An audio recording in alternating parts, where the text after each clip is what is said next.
What is going on, everybody? Welcome in. Another episode here of Alarm Fantasy Football. That's right. Kevin Tompkins tagging out. Bender tagging in. Welcome to the Better Sports Network and Fantasy Alarm. If you're sitting on our YouTube pages right now, you better hit that like and subscribe button right now. You don't want to miss any of this.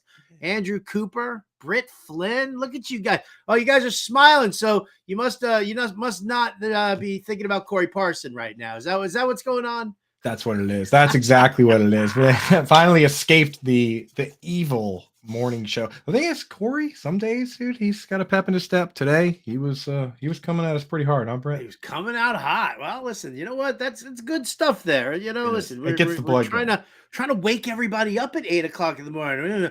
Oh yeah, well, I'm gonna take them at plus 110 on the money line. No, who wants that? Nobody wants that. True.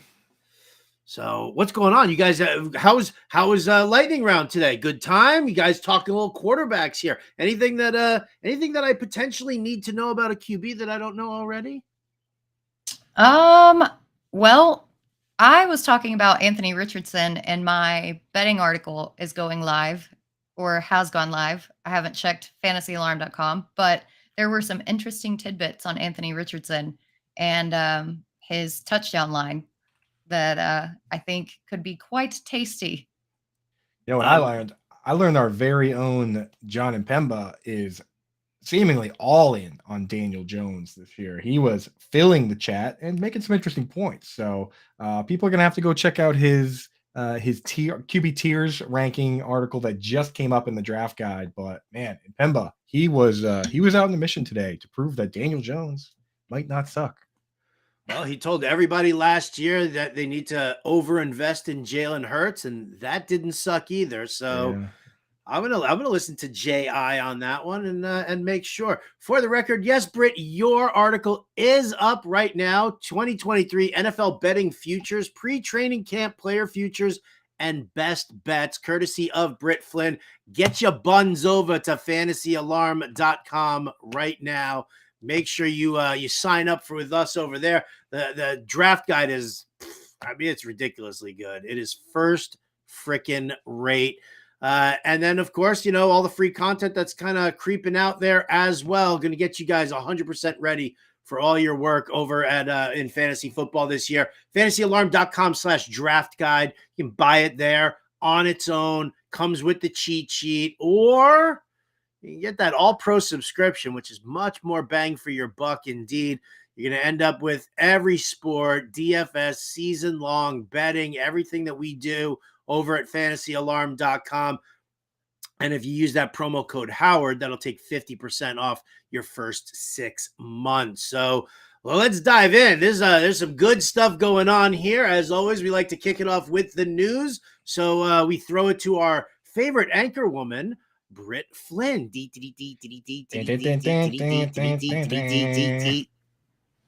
Thank you guys for that marvelous introduction. We're not hitting popcorn headlines today, y'all. Yes. Alvin Kamara has reached a plea deal to a lesser misdemeanor charge for his role in an alleged assault in Las Vegas in 2022. The felony is going away. Do you still think a suspension is imminent? Because as we know, the NFL personal conduct policy does not care about the burden of proof that the court set down. Coop, I'll start with you.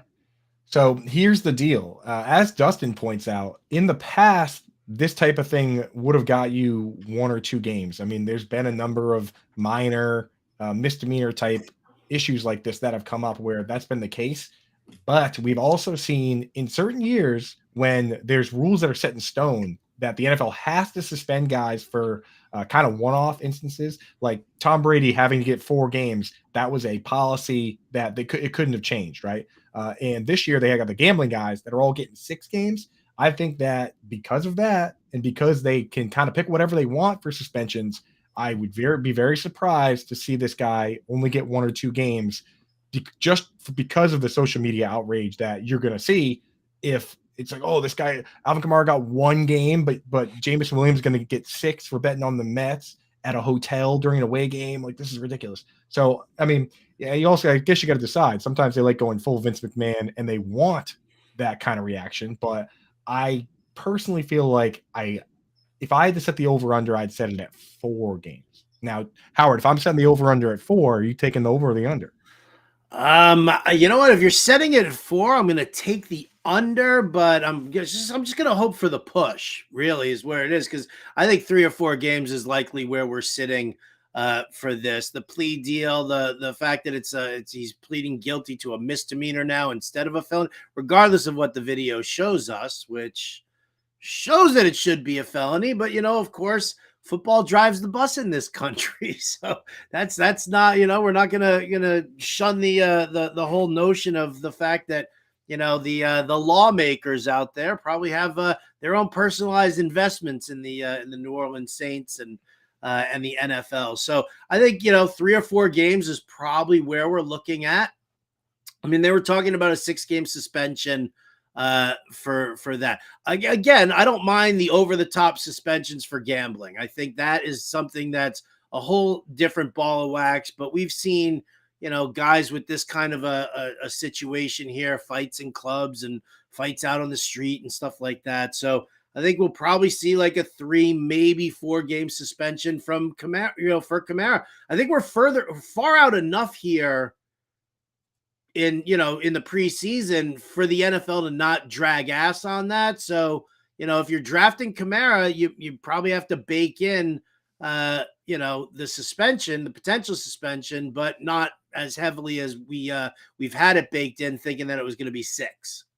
See, I am thinking that it's going to be 6 because you saw Ezekiel Elliott with no charge, no plea deal, text messages with his ex-girlfriend admitting that she was, quote, going to get him in trouble, and he still got 6. So I think wasn't he more like repeat kind of thing? Didn't he have that incident where he like lifted some girl's shirt up in like a parade or something? That was, it's still, I'm just talking from the pure assault standpoint of it and the pure legal standpoint of it. He was never convicted. Right. Yeah. I mean, like that is that's a really good point. Kamara is taking a plea deal. So that I think lends some heavier weight towards a longer suspension just on its own merit. But, we'll have to see. Who knows? I feel like the NFL is one of the most fickle beasts from day to day. They just they don't have any consistency or continuity on what they do. And it almost feels like it's on a whim. So who knows? We'll see. I'm thinking 6. Coop's thinking 4. You're thinking under. Maybe we should make a little side dollar bet. So let's do it. Howard can add to his autographed dollar collection. Oh, there you go. Autographed dollar from each of you. That's what I want. But I mean, I'll let you guys set the stakes any other way that you want to do it for that. So I will. So Britt, Britt, if you were the commish, would you do the 6-game suspension? I think I would. That video was pretty graphic. Yeah. And pretty unprovoked was the thing. I mean, Kareem Hunt just kind of like they said that he kicked her. It looked more like a shove in the video. Mm-hmm. That's up for debate. What we saw in this video is not up for debate. You saw Kamara go to town on that guy. And to me, the video lends itself to a harsher penalty. But again, as Mr. Scamper says in the chat, National Fickle League. So I guess we'll have to see. But moving on, because we do have a couple other different news items. Now that we got the real heavy one out of the way, let's go for a little popcorn. Jim Irsay implies that Gardner Minshew could start the season, but he wants to see Anthony Richardson at some point, and it's Shane's call when to do it. My opinion on that, before I even throw to it, is no shit. Of course, it's his call. He's the head coach. But anyway, Howard, how do you feel on that? I mean, I'll jump on that verbal retweet bandwagon. No shit, sure. I think that this is more in the lines of Jim Irsay trying to like butt in a little bit and just light the fire under Anthony Richardson's ass. I don't think it's anything more than just, verbal jabbing there because, I mean, listen, you don't want, I mean, yes, you drafted the kid in the first round. And yes, you're looking at him being the future of your franchise, but you don't want to just let him sit here in his first training camp and think that, well, the job is yours no matter what. We all know that Gardner Minshew believes that he should be an NFL starting quarterback anyway, so that he's going to like Vince Papale at practice and in training camp all the time, and try to show up Anthony Richardson. So I think this is just kind of a let's light a fire under this kid's ass and make sure that he's paying attention. Yeah, I mean, I think it's him posturing to the fans, but I wouldn't be surprised if Gardner Minshew did start at the beginning of the season, and I think that's what he's setting up for. I think he wants to have these quotes out there now to kind of take the pressure off him, take the pressure off the front office, and basically say, hey, there's a chance Gardner Minshew might start, but don't worry. I want Anthony Richardson to start. It's going to inevitably be up to the head coach, and you should see him at some point this year. And that way he's got something out there that reporters can point at and people can point at if Anthony Richardson doesn't start. Because obviously if he doesn't start, that's when people freak out and they panic and they say, oh, what, does this guy suck? Is he, it's like sometimes guys aren't ready. Sometimes the best thing you can do is have a guy like Gardner Minshew go out there and go through the process of getting the team ready to play a real football game and just watch that from the sidelines and take that whole part of it in, the whole culture part of it, of how he operates in the locker room before the game, how he operates in practice leading up, and not have to worry about your own performance in the game. And then that way you take that part of it and say, okay, well, I'm better than this guy, and now I know how to be a professional. So I think part of me wants to say that they should start Minshew and then just bring Richardson in. But again, I also wouldn't be surprised if Richardson just is better than Minshew right from the rip. Well, and credit to Jim Irsay for actually saying that it's Steichen's call when to do that, as opposed to Jerry Jones talking some kind of hieroglyphic speak and just leaving it all up to Boggle to decipher what he's saying. In our next item of news, 49ers quarterback Sam Darnold said he moved out of George Kittle's pool house because he thought it was haunted. Now, we've all heard the trope of Sam Darnold seeing ghosts. That's an actual picture. Is he seeing real ghosts right now, guys? Coop, what do you make of this? Earn Dog pulled that actual picture of Kittle's pool house, and that's actually what it looks like. It's some pool house. That's pretty impressive. I'm not gonna lie. Nice, yeah. I want to change in that cabana. Yeah, I mean, that is just, dude, unbelievable. Especially with because the funny part is, I saw the clickbait title that was like, I'm scared, and I pulled up the comments, and it actually wasn't clickbait. Like, he actually said that he woke up and he thought there were ghosts there, and he mentioned New England, saying, it's not like I was seeing ghosts there, and he said he actually had to move out early. He was waiting there until he found a place. And he was like, I cannot stay here. It's too spooky. So, hey, maybe there are actual ghosts in Kittle's pool house. He needs to watch out. Listen, I'll say this. You know what? I'm not gonna crap on anybody's belief system or anything like that. Paranormal activity, I'm perfectly, a believer in that as well. I live across the street from a cemetery here. All right. And I wake up in the morning and I got cabinets that are open, drawers that are open. And I'm like, I don't know what's going on here. It's not me that's doing it. So, I was sitting there literally, our junk drawer in our kitchen. Everybody's got a junk drawer, right? Completely stuck. Can't open it at all. Of course, I turned to my wife. I'm like, what did you put in there? And she's like, I didn't touch anything. All of a sudden, I tried to open it. I thought it was the scissors, but the scissors are on the counter. And I'm like pulling and pulling and pulling. And I'm like, well, we're going to have to try and figure out how we're going to fix this. And I went and I grabbed the handle again, and it just as if it was completely fine. So I thank the spirits that were around me, and I do not question the fact that Sam Darnold, listen, some people are mediums and some people are more in tune to the spiritual world. So if that happens to be Sammy's little thing that he's got going on, I embrace that. I definitely embrace that. Until you guys set up one of those cams in your house, and then you watch the footage and it's actually you just walking around with a vape pen, like getting like peanut butter stuck in the cabinets and stuff. just sleepwalk. It's you on video, just eating snacks. I don't sleepwalk. Well, come on. I was gonna say, Coop knows that our Airbnb in Canton last year was Okay, haunted. all right. I don't believe in ghosts except that one. That house was haunted. That house was haunted. I don't believe in ghosts plural. I believe in one ghost, and it lives in that. And it was in the attic of our Airbnb in Canton. But also, it's a pool house. Like, what is he afraid of? That he's going to get mono again from a ghost? I don't know, man. Like, that is funny. I don't know. But anyway, enough paranormal activity talk. We're just going to actually get to some trash talk here. So Joe Burrow on the Chiefs offseason trash talk said, quote, "We will see them in December," and quote, "settle it on the field." Guys, do you think that this is likely? Howard, I'll go with you first. Do I think that they're going to settle it on the field? I mean, they will settle it on the field, but keep this trash talk coming. Nom, nom, nom, nom, nom, nom, nom, nom, nom. I'll like the peanut butter. Absolutely. Absolutely. Because, here's the thing. You've got two of the best teams in the NFL right now. And you got two of the greatest quarterbacks. And you want that rivalry. You want to see that. That's, we used to have so many great quarterback rivalries with like Peyton Manning and, even like Donovan McNabb. And, so we've seen so much of that I embrace this beyond belief. They kept calling it Burrowhead Stadium in Kansas City. Listen, I think that this is absolutely fantastic.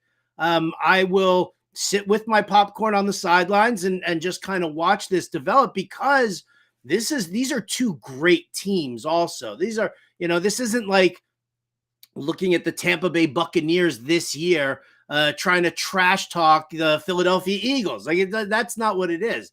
This is two heavyweights just getting ready to slug it out and throw haymakers at each other. So bring it on.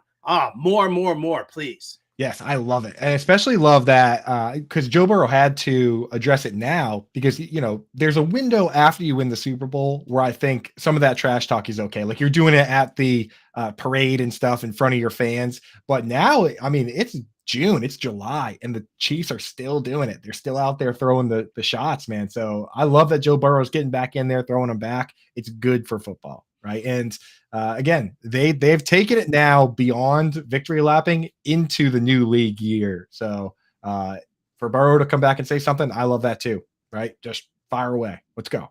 Give me. And also the classiness of with which he is responding. It's just the classiest trash talk and so just understated, but also with a big, like two middle fingers veiled behind his words. I love it. When do they meet in the regular season? Because they meet in the regular season again, but I think it's pretty late. Week 17. Is it week 17? It is. Wait till week 17 when neither team is going to want to start their starters because they both know that they're going to meet in the playoffs like a couple of weeks later. Oh, they're going to start their starters. Thanks a lot, NFL. If they keep talking trash like they are now, they're going to start their starters. Listen, if there's a chance, like what I would love to see is if in week 17, if these guys were going at like the winner of week 17 gets the first round bye. Mm-hmm.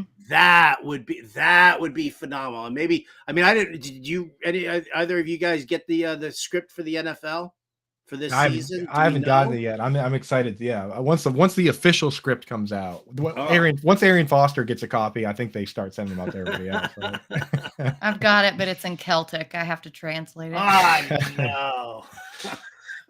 I didn't know you spoke Celtic, but congratulations. She's learning. Just in the blood. Yeah, it's in the blood.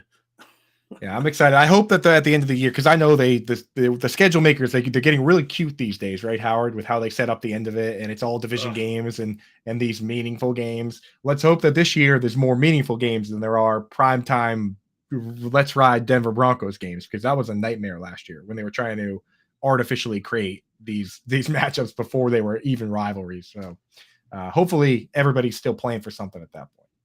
Who is Sellers calling a witch in the in the chat right now? Is that you better not be talking to your wife about that? Right? Come on.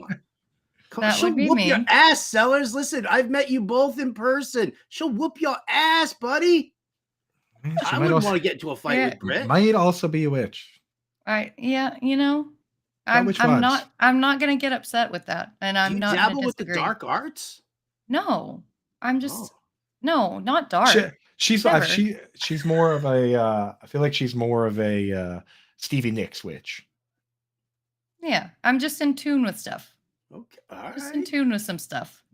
I don't dabble in anything. It just like maybe, I'm gonna have to huddle up and protect myself here for a second. All right, we're getting way off the rails here. Let me bury myself. It's not even right. spooky season yet. That was the early July ghost and witch segment of our fantasy football. What do we got next? What do we got next? We got offensive lines. I mean, we're talking about the NFL draft guide and how great it is. So, that's one of the things that we've been doing here with the Alarm Fantasy Football Show is we're highlighting all the things in the draft guide that are going to help you all out there be better fantasy players. It's going to make, your running back decisions are going to be better. Your wide receiver choices are going to be better. Everything is how your roster construction, everything that you do is going to be better as long as just take a look at everything that we've got to offer. And Coop, you wanted to talk about some offensive lines. Dan Malin does the article. He's done it for like 4 or 5 straight seasons, and the article gets better and better and better. So let's dive into that and talk some offensive lines. And first and foremost here, I just get opinions from you guys. I'll start with you, Britt. The importance of knowing your offensive line and its strengths and its weaknesses with regard to fantasy. I think it's super important. We looked at Christian McCaffrey, and yeah, he was a great player and he was wonderful in every single aspect, but playing behind a poor offensive line got him hurt a lot. And then he went to San Francisco and put up this phenomenal season behind this amazing offensive line. It matters not only in terms of efficiency, in terms of how often you're going to run the ball and game script, but it also matters so much to your health. People just overlook that, how much it matters to your health. If you're not getting run into the ground every single time and you're not hitting contact as soon as you take the ball, it helps out immensely over the course of a season. There are a number of articles in this draft guide that I read every single year. Howard, I always read the offensive systems, and this one I always read. I always read this specifically because we have one tremendous example of how important offensive line is, and that was Todd Gurley's career. 2016, 278 carries, and he had 885 yards. That's only 3.2 yards a carry. The very next year, they go out, they get Andrew Whitworth, they bring back a former offensive line coach for the team, they add a bunch of other weapons. He had 278 yards, 885 yards the year before. He has 279 carries, one more carry for 1,305 yards, goes from 6 touchdowns to 13 touchdowns. A big part of that, Andrew Whitworth, perennial all-pro player coming over, anchoring that line. So you absolutely have to know what's going on. And we don't put enough effort into looking at who's leaving, who's coming in. Are they replacing guys? Are guys getting hurt? Are they retiring? And the beautiful thing is we don't really have to because Dan Malin does the whole thing for us, and it's up right now. So absolutely. I'm looking at the chat right now. Tommy getting the game. Do you remember the Broncos O-lines? They churned out 1,000-yard backs every year. That was Gary Kubiak and Rick Dennison. And Kubiak's, zone blocking scheme and the way Rick Dennison worked his offensive line and picked his players, guys who had good lateral movement, guys who could, move side to side and block in that zone blocking scheme. I mean, yeah, you're talking about guys like Mike Anderson, Orlandis Gary, Ruben Drones. I mean, these guys were terrible, which is why when Kubiak and Dennison went to Minnesota, I was like, get yourself some Dalvin Cook. Get it right now. And then all of a sudden, when Kubiak left and his son took over, I was like, get out on Dalvin Cook. You don't need it anymore. So, that whole thing. And when you looked at Kevin Stefanski, coaching alongside, Dennison and Kubiak, and he saw what was when he went to Cleveland, he brought all of that over to Cleveland. So I was like, how could you even think about avoiding Nick Chubb? Like, this is what it's all about. So let's dive into Dan's article here. Let's talk about some of the offensive lines. Again, you guys can get this as part of the Fantasy Alarm Draft Guide. And we won't give everybody away, but here, I'll start off with this one here. So Dan Malin ranks the Titans offensive line as dead last, and the Giants are sitting there at 29. So I guess that bodes the question of what's your level of concern for guys like Derrick Henry and Saquon Barkley. Coop, I'll start with you this time. Yeah, so personally, when I look at it, I'm going to be more concerned for Derrick Henry than I am for Saquon Barkley, simply because of the way Derrick Henry plays. Like, he needs the carries on the ground. He's not a big pass catcher. And the passes that, people say that they moved up for a little bit, when you go back and look, they were pretty heavily manufactured. And with these screens and stuff, you need a good offensive line. The screens don't work without the good O line, right? You can't set it up. So when the passes are an extension of the run game, then you still need a good O line. There's only a couple guys like Christian McCaffrey that have, and even the league leaders in receptions over 20 yards had 3 for running backs. Most of these catches are near the line of scrimmage. So I worry about that. With Saquon Barkley, if the line stinks, they just lean into him and his route running ability and his pass catching ability. And I think he's still going to be okay from that perspective. I'm still taking both guys in the second round because how good they are. But I mean, I would feel a lot better if Taylor Lewan didn't retire or didn't fall off. And they lost Nate Davis, that is honestly the bigger one because, he wasn't in line to be cut. They actually wanted him back and he just signed elsewhere. So not ideal. Britt, are you scared at all? See, I'm not that scared, especially with the Titans. I mean, they were dead last in pass blocking last year, but they actually ranked 14th in run blocking. And I think a big part of that is because they ask their tight ends and their wide receivers to block a ton to make up for that bad line. You look at A.J. Brown's last season with the Titans, he only had a 79.6 route participation because the other time he was on the field, he was blocking. And I think with that and then the way that Henry runs, he's going to be fine. It may actually hurt Chig and Burks if they're asked to block a little bit more because we know that Tennessee's not really a pass-heavy offense to begin with, but I think Henry's going to be fine.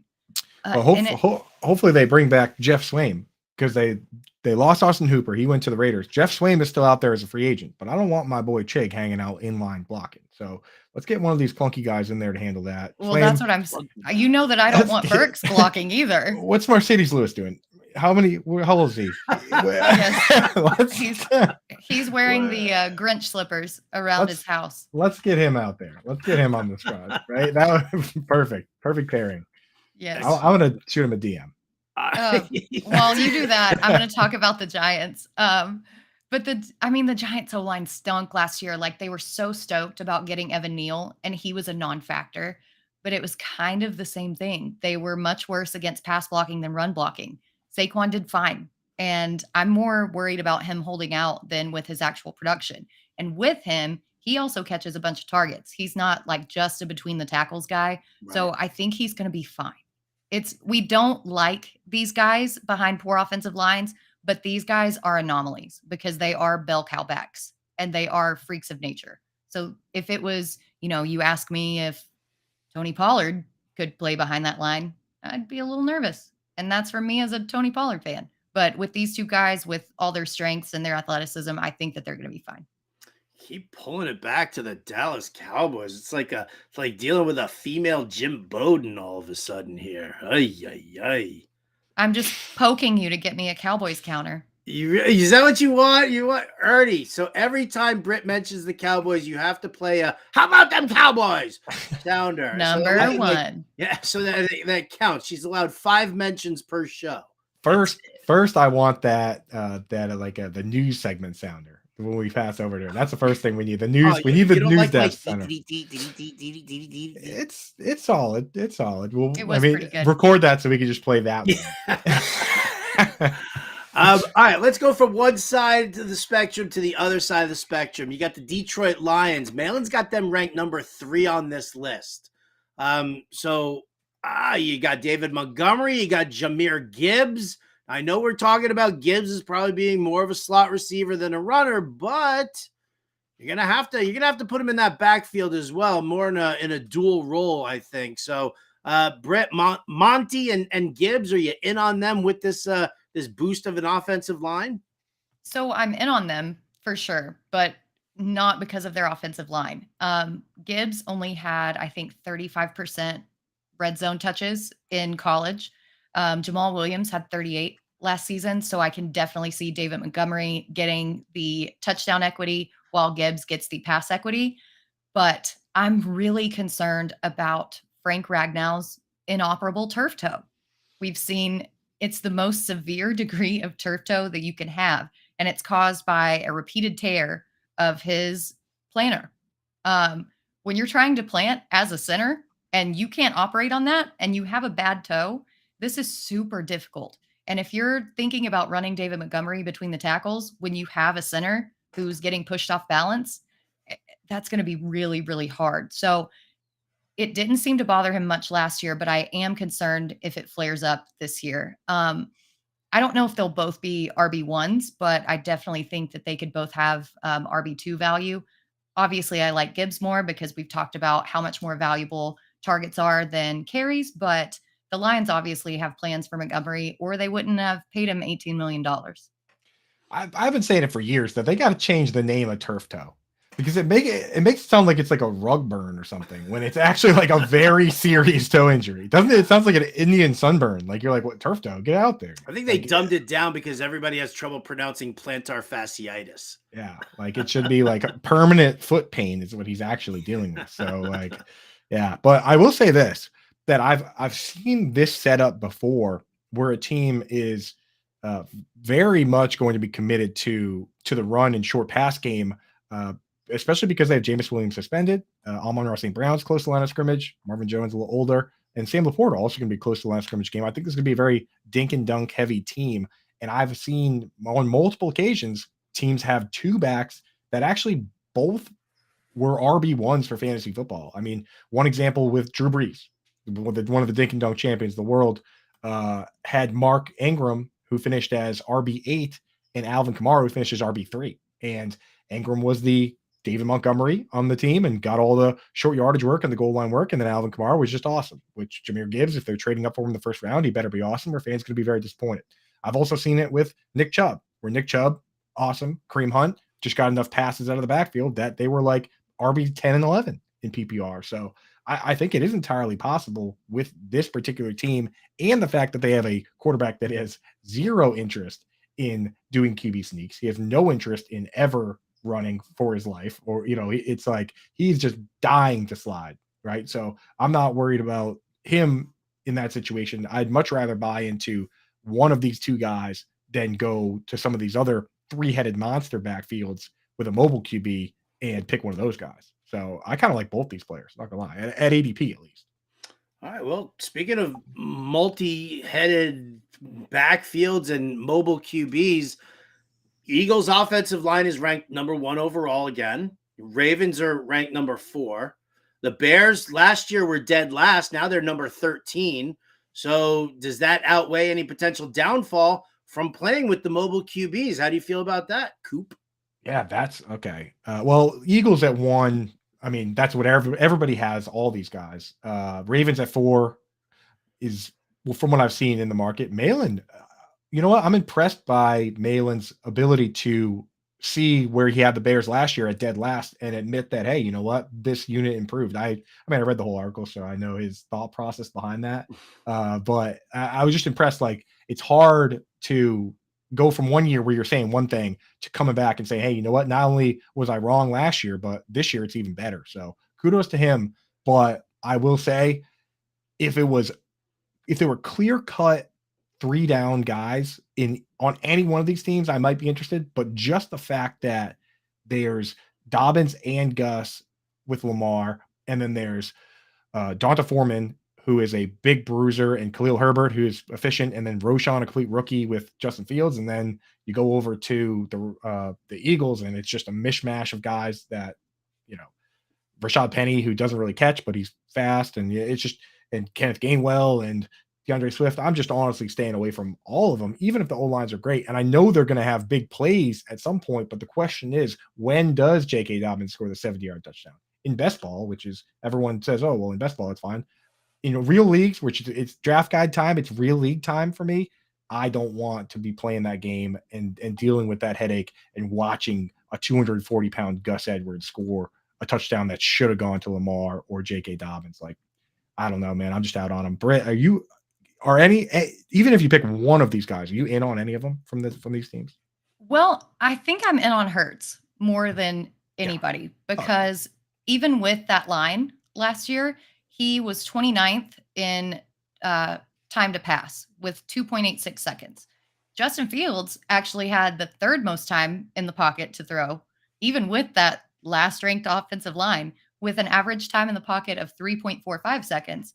And Lamar Jackson came in ninth with 3.12.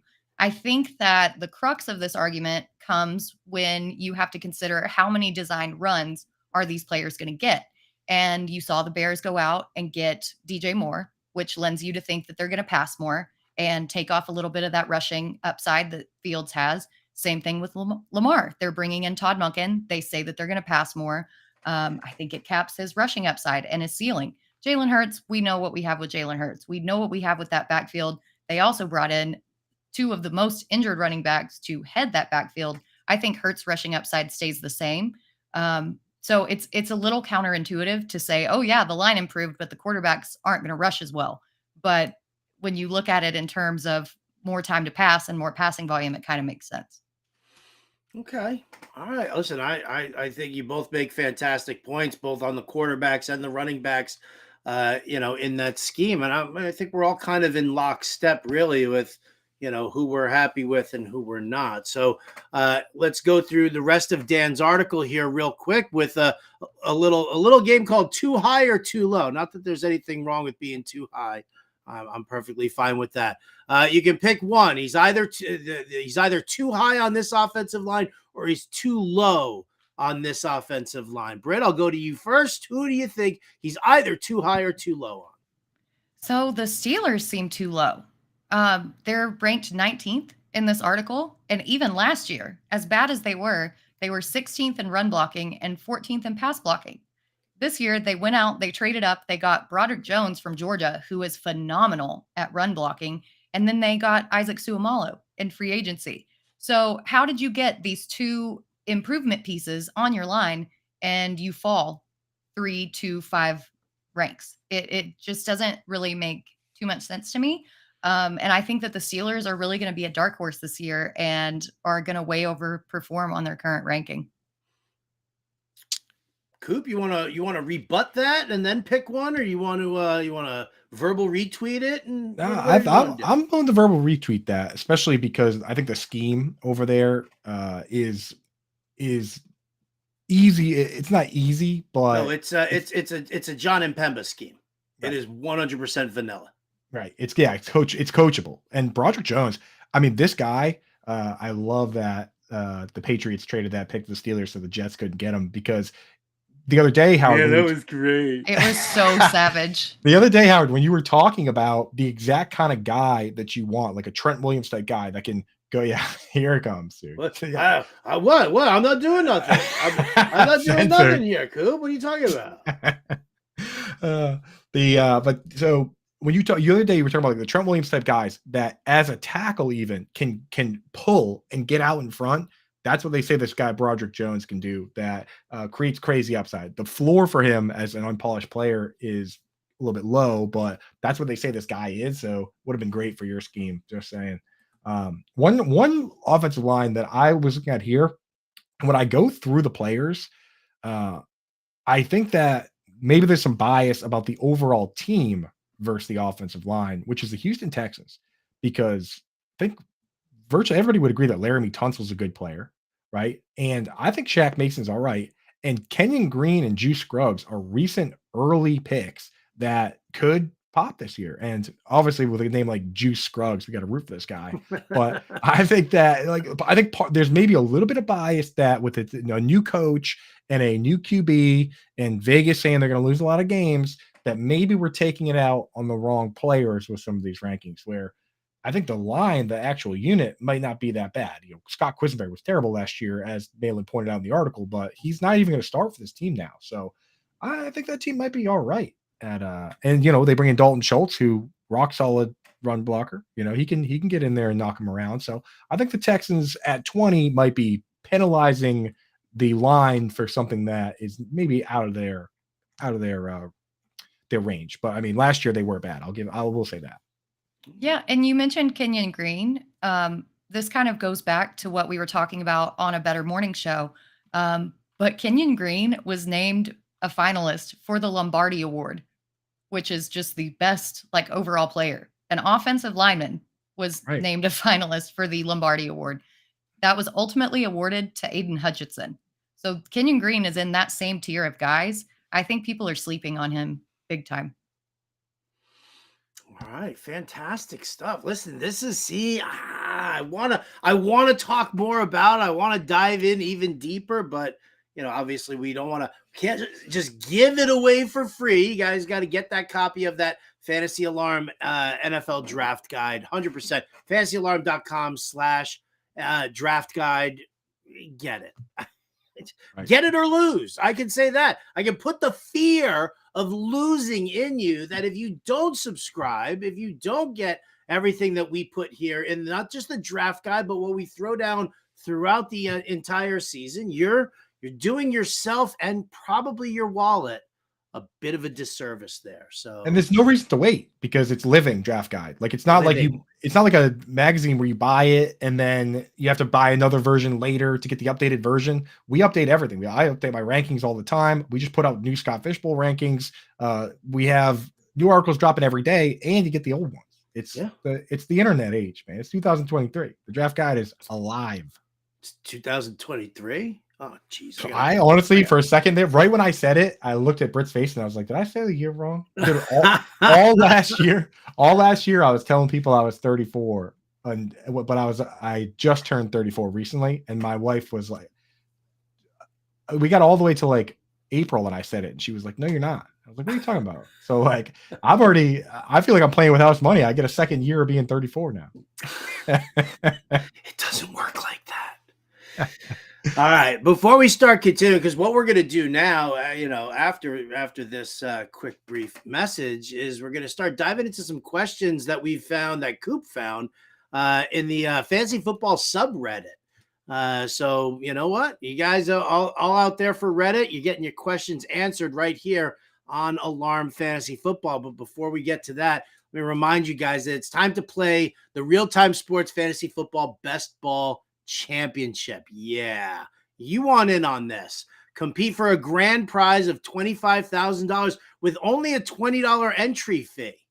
All right, so you can enjoy the draft. You get the best possible lineup each week automatically.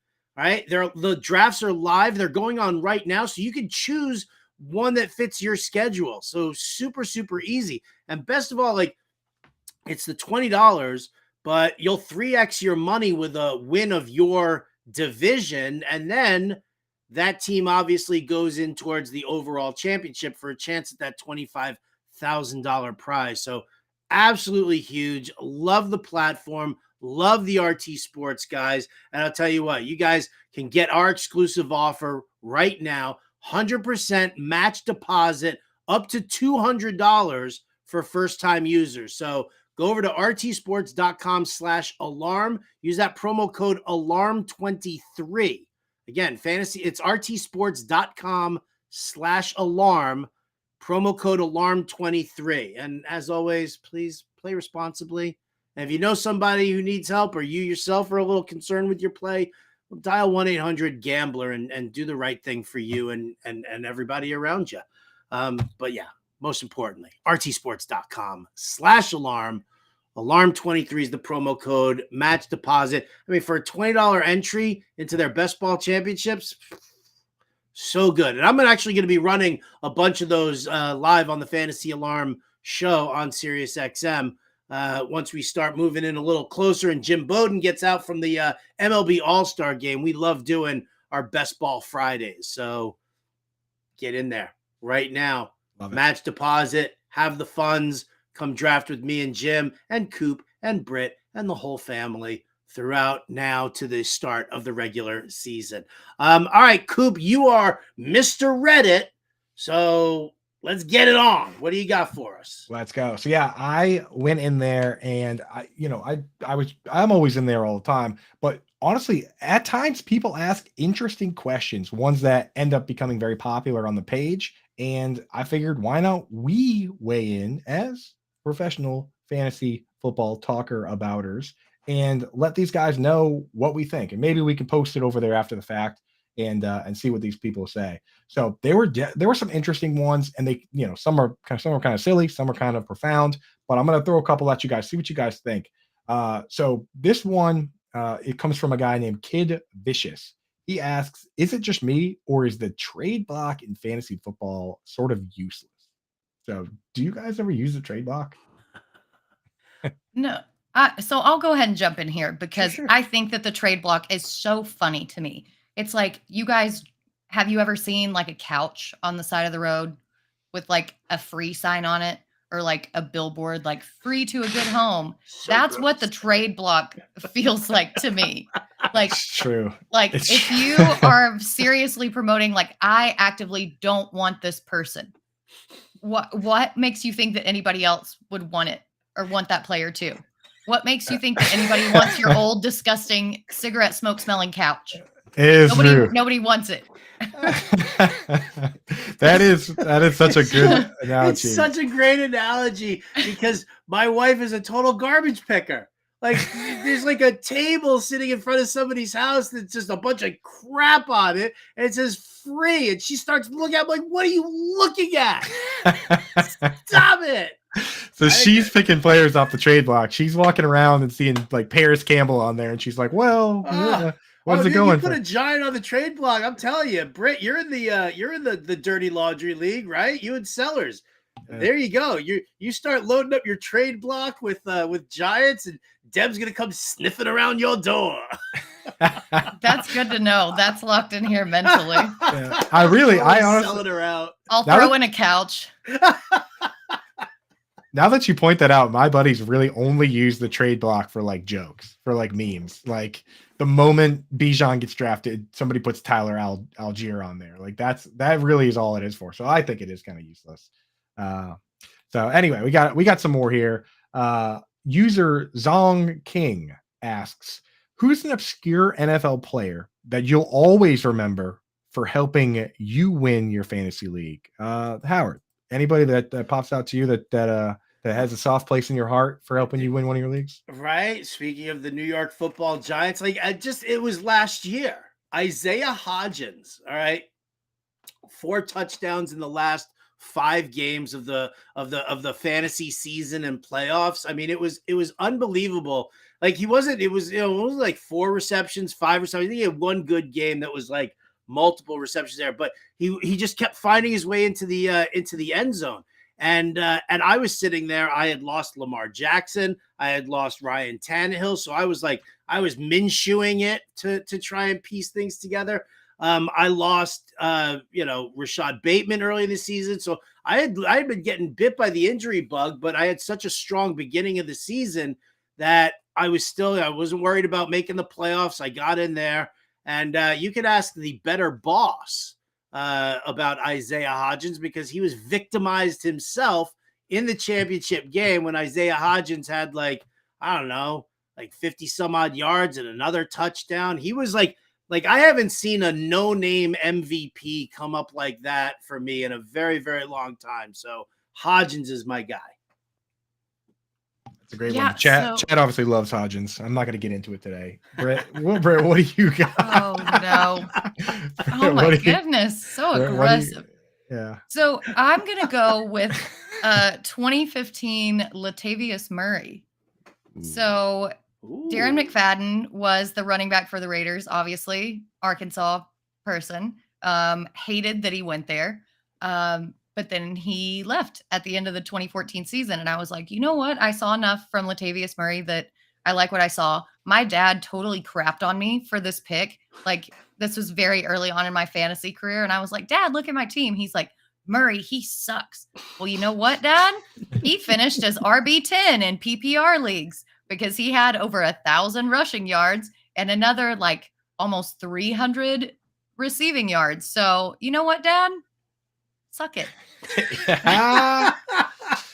Yeah, dude. Air that family dirty laundry here. I love it. It's getting vicious out here. Scott, I will have you removed from the chat.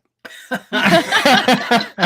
about you, Coop? You got somebody? Yeah, so I want to give an honorable. Well, so we get the chat shouting out Rashad Perriman. That was a good one where he came out for the Bucks, crushed. I want to give a quick shout out to Tim Hightower, who people might remember. He came off. Yes. He came off the couch. He had 3 years out of the league to come off the couch to help people down the stretch.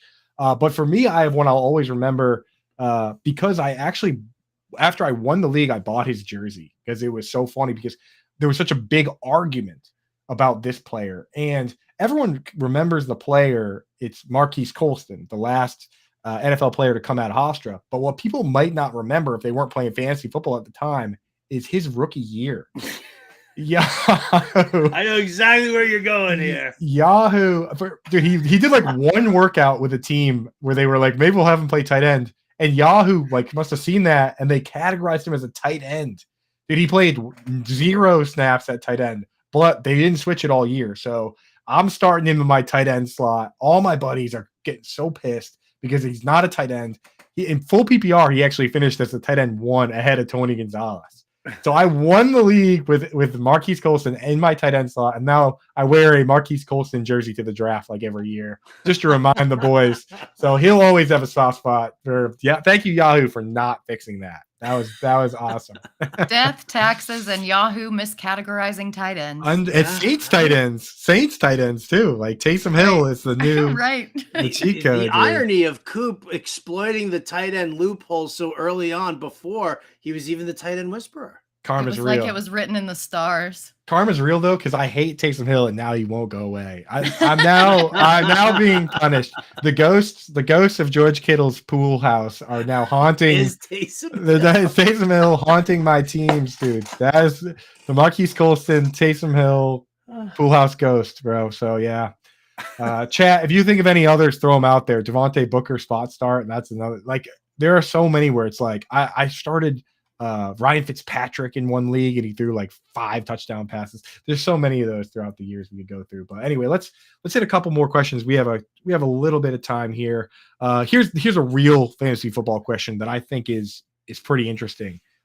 So because we have ADP and stuff already in rankings, the Degenerator asks, does anyone have any takes on a possible number 2 wide receiver on their respective teams becoming the wide receiver 1? So for you guys, for fantasy purposes, it's like, a Jamar Chase, T Higgins situation where Chase always goes before Higgins. Is there any situation out there like that where you're saying, it's not even just ADP, I just straight up like the second wide receiver better? I got to jump in right here with my Cortland Sutton take. Yep. Right. Yes. I mean, everybody's drafting Jerry Jeudy like he's, the bee's knees. But listen, as much as I love Jerry Jeudy, we all know that Joe Lombardi's offense features the X receiver and it funnels targets his way. So that's Cortland Sutton. We saw it with the Chargers. I mean, we saw it with Michael Thomas in New Orleans, but we also saw it with a very similar situation in Los Angeles. Yes, Justin Herbert continued to lean on Keenan Allen, but if you look at the numbers from Mike Williams from year 1 to from year before Joe Lombardi to year after Joe Lombardi, the targets, I mean, they're not even close. The numbers aren't even close. And had Mike Williams actually stayed healthy, I mean, it would have been absolute banana cake. So give me Cortland Sutton here as the number 2, could end up as the number 1. Absolute banana cake. Britt, are there any wide receiver 2s you think could be absolute banana cake this year? Yeah, I think we saw a little snippet of it last season, and that's Brandon Ayuk over Deebo Samuel.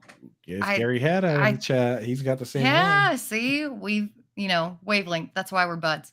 But you look at Ayuk in almost every single metric, he excels over Deebo, except for yards after catch. That's the only one. But his separation is so elite. And then when you think about the quarterback situation and the controversy and who's actually going to start, these quarterbacks aren't going to want to throw into tight windows. They're going to want to throw to the guys who have wide open spaces in front of them and room to run. And that guy's going to be Ayuk. And he was so good last year. At the tail end of last season, he's going to crush. I think I agree with Gary that he's a dark horse wide receiver 1 this year. Yeah, well, I'll give you a little sneak preview from I've been doing my research for my Vegas over-unders article, comparing them to ADPs. They got Deebo Samuel at 700. This is where they're setting his line. A couple years ago, he had 1,400 yards. Guys like, Justin Jefferson, Tyreek Hill, Devonta Adams are set at 1,300 yards for their over-under. Deebo Samuel this year with DraftKings is set at 725 yards. 725 yards. And Brandon Ayuk is set at 800. So DraftKings is sitting there saying, essentially they're saying that Debo needs to get either touchdowns or carries to beat that. So kind of wild, Yeah, Britt, that one's for you in the chat, huh? Justin says Kyle Phillips over Treylon Burks. You want to make another autograph dollar bet, bud? Oh my Lord, this is just gonna get ugly. Just people coming at you, Britt, left and right. I'm not gonna lie though, I feel like I caught a stray. Me and Chig caught a stray bullet on that one too a little bit, because if Phillips is one and Burks is two, then I actually am also getting hit with like a phantom stray. I'll get hit with shrapnel on that one, dude. So phantom stray cats in George Kittle's pool house. Yeah, Dustin knows how to make it sting, dude. Very, very good ricochet shot there, Dustin. So I got one that I can throw out that I think would have a lot of people upset, and I don't actually rank it this way for those that are looking to potentially clip this and embarrass me on the internet. But I think that there is a world where the difference between a healthy Michael Thomas and Chris Olave isn't as drastic as some people may think. Last year, Chris Olave, he did get a lot of targets on a ghost ship type situation with no Michael Thomas and with Alvin Kamara banged up and a bunch of weirdos playing quarterback. This year, they're bringing in a brand new quarterback. Michael Thomas is supposedly going to be healthy. Last year, when the 3 games when he was healthy, he was on pace for 90 receptions, which would have been top 10 in the league, would have been more than Chris Olave had. He scored 3 touchdowns in 3 games. I don't necessarily think it's crazy for Derek Carr to look around and say, hey, you know what? If this guy's healthy, he is kind of a legendary type guy. He's actually, I mean, I know it's like dog years with wide receivers and running backs versus quarterbacks, but I mean, Michael Thomas is younger than Derek Carr. I don't think Derek Carr looks at Michael Thomas and thinks this guy's too old, right? So there's a world where at ADP especially, Michael Thomas is a pretty decent bet compared to Chris Olave. Now, maybe he gets hurt again, but if he's healthy, I don't think it's crazy. And you guys can call me crazy. I've had a lot of people calling me crazy on the internet, and I embrace it and I enjoy it. So send it in.